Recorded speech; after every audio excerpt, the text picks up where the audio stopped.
What's up YouTube? FXE here with another unboxing video. Today we're going to be reviewing the iPhone 11. I got this phone at T-Mobile. Trade in your phone, get one for free is a deal they had going on, so I took advantage of it. So, let's unbox this baby.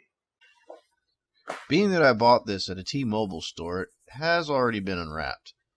Like most Apple products today, you can feel a raised image of the phone on the box, with the iPhone and Apple branding on each side. They had the 64 gig model available for this deal and limited to black or white, so I chose the black one.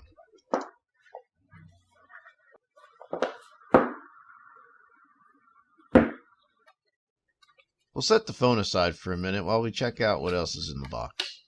It's nice to see less of a book in here because no one ever reads that stuff anyway. In Apple fashion, you're greeted with the Hello pamphlet first, followed by the SIM injection tool sheet, followed by the user guide sheet, and finally the Apple stickers.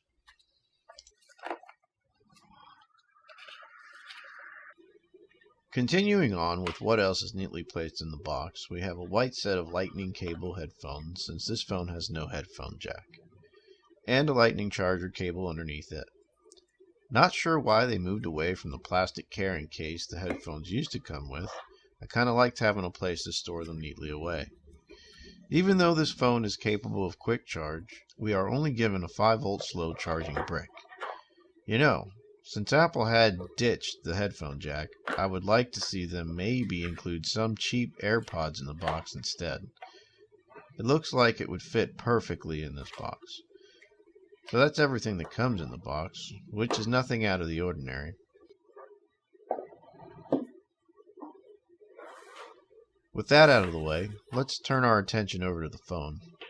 You can see I already installed the tempered glass screen protectors since they already peeled the plastic off.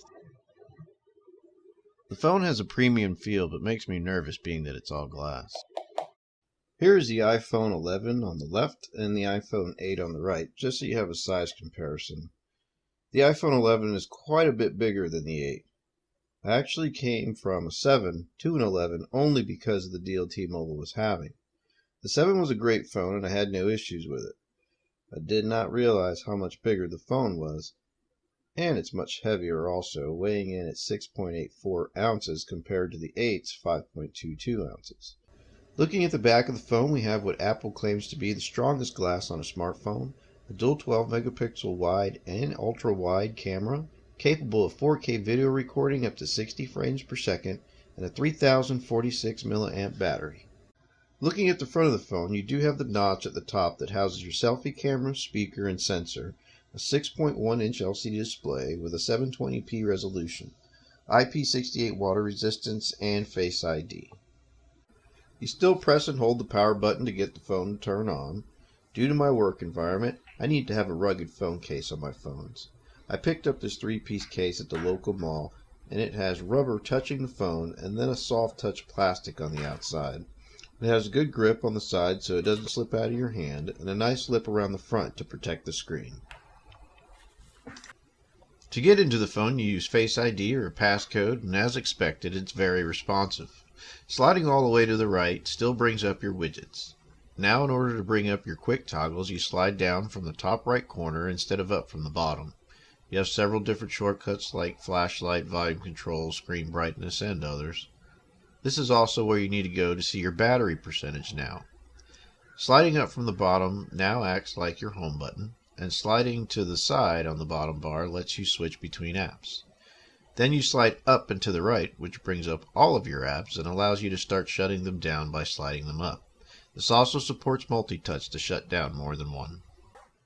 Moving into the camera, we have several features and settings. No one really needs more than these two rear-facing cameras on a phone.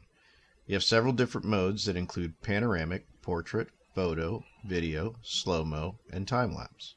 There are more options when you toggle down the faint arrow that bring up your flash, white balance, live photo option, aspect ratio, timer, and filters. More options can be found in settings, and I had fun with portrait mode, and I am very satisfied with the quality of photos this phone takes. In order to better explain the quality of photos taken, I have a few samples. Here is one of me using the selfie camera. You can see the individual facial hairs easily. Next was a portrait photo of my boxer crush. Very good detail with her fur. If you ever hear snoring in my videos, this is why. She was pretty photogenic this past Christmas and was always hanging out by the tree. I also decided to take a portrait photo of the tree in low light, and it turned out very nice as well. As far as the audio goes, this phone is pretty loud. Sound comes out of the bottom and the earpiece.